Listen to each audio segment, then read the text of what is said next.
well as rehabilitating water pumps in some of the most remote regions, and working with other charities to build schools, training centres, installing solar-powered street lighting, and building mosques and Jamaat buildings around the world. Going on now in eastern Burkina Faso and in Niger, where again humanity first, and you do not see this on the CNN, on the BBC, but it is humanity first who are there doing the feeding, doing the help for the people who are starving in those countries, and they have been there for weeks. It has been 125 years. 125 years of witnessing divine miracles and help of God through the prophethood of the promised Messiah ﷺ. And then a continuation of that blessing over 100 years through Khilafat. When attempts are made to tarnish the honor of Islam, the Islamic world unfortunately vents their anger through violent protests. Yet Hazrat Khalifatul Masih responds with rational discourse. 2005 में जब Denmark में हज़रत सल्लल्लाहु अलैहि वसल्लम के मुतालिक बेहुदा तस्वीर बनाई गई, तो डेनमार्क मिशन ने भी और मैंने भी खुद बात करी, इसका जवाब दिया, कानून के अंदर रहते हुए कार्रवाइयाँ भी की। तो उठो और मुसलसल कोशिश इल्ज़ामात को रद्द करने के लिए करते चले जाओ और अपने अमलों को हकीकी मुसलमान का अमल बनाओ, ना कि सिर्फ मेमोरियल भेजकर या जुलूस निकालकर या चंद दिन शोर मचाकर फिर बैठ जाओ। That is our slogan, love for all, hatred for none. It is so simple and pure. How can we go wrong as Muslims if we adhere to such a simple ideology? As a Sikh of Guru Nanak, I find this Ahmadiyya motto so close to my heart. Love for all, hatred for none. Love for all, hatred for none. Those words from your third Khalifa are more important, more crucial, more essential today than they have ever been. And of course the Ahmadi have always practiced this peace-loving philosophy. An injunction to love all and to hate none is the avowed guiding principle of the Ahmadi life. Love for all, hatred for none is the message that we see in this mosque and from the Ahmadiyya Association. Your people have been the leaders in taking the peace movement that one step further. His Holiness Hazrat Mirza Masroor Ahmad, the present head of the community, continues in his effort to unite people from all faiths and cultures by promoting interfaith dialogue and religious freedom. He has travelled extensively to spread the message of peace and to remind everyone to respect the rights of other human beings. During these tours, His Holiness has met world leaders from the Far East to Europe, from North America to Africa, discussing the economic, social and political problems facing the world today and how to create peace and justice in the world. He has also met religious and community leaders in order to share common values and core ideals universal to all religions and cultures, with a view to improving the moral state of mankind and creating an atmosphere of love and affection. Anticipated event to be attended by Hazrat Khalifatul Masih was the historic Conference of World Religions, organised by the UK Ahmadiyya Muslim community at Guildhall in London. The event was themed around the existence of God in the 21st century, and it was attended by representatives of major world religions, as well as 500 other guests consisting of politicians, academics and NGOs.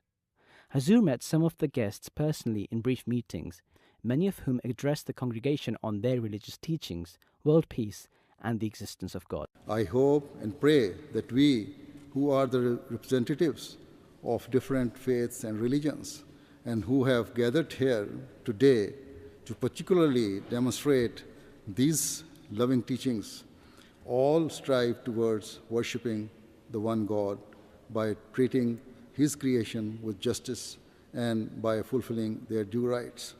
Certainly, these are the original teachings of all religions. I thought it was fantastic.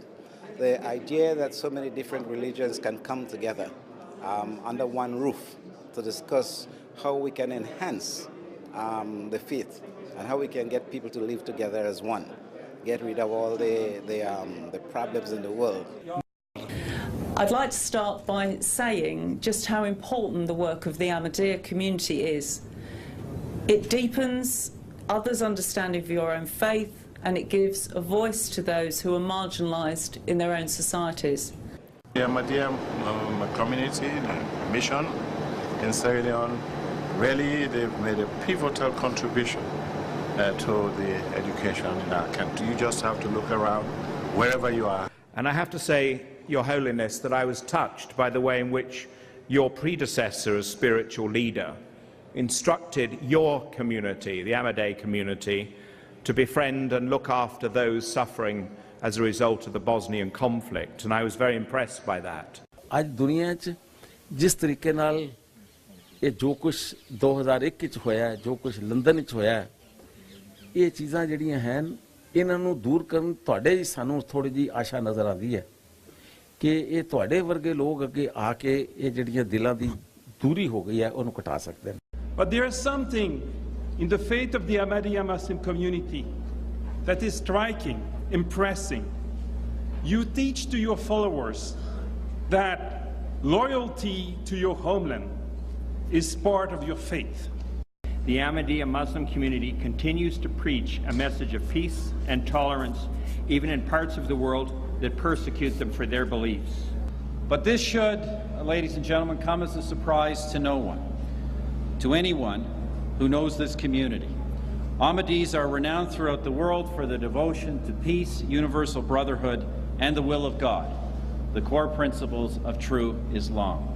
For me, as a student of Islam for now almost 30 years, I am constantly amazed by the depth of service that is certainly represented by this community and tradition, by the depth of tolerance and the constant searching for what it means to be human.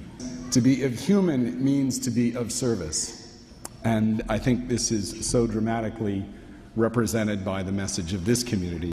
I only wish that more people could be here today to see this face of Islam, to understand this community's expression of that great religion, and I hope that for the future you will be recognised as the face of Islam, of love, of tolerance, of brotherhood and friendship. The work that you do in the community contributes every day towards that. What would the world have been without Ahmadiyya movement?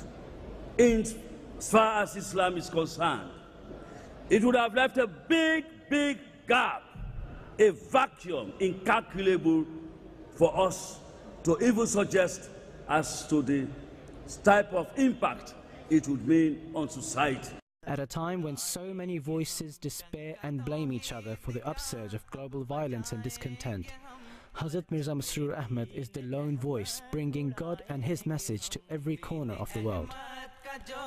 Hazrat Khalifatul Masih's message is gaining attention all around the world, as he is the only leader, political or religious, calling for a collective effort towards peace and justice. Hazrat Khalifatul Masih V steps forward at any and every opportunity to engage the public, politicians and media in this extremely worthwhile cause. There have been numerous question and answer sessions as well as press opportunities in the past year where Hazrat Khalifatul Masih has demystified Islam and presented simple and clear solutions to problems faced by nations and individuals. To his countless activities during the year, as we rewind and provide you with just a small glimpse into just some of the activities of Hazrat Khalifatul Masih. The EU Parliament granted a special invitation to His Holiness to discuss the role the Ahmadiyya Muslim community plays across its varying nations and the propagation of peace in today's society.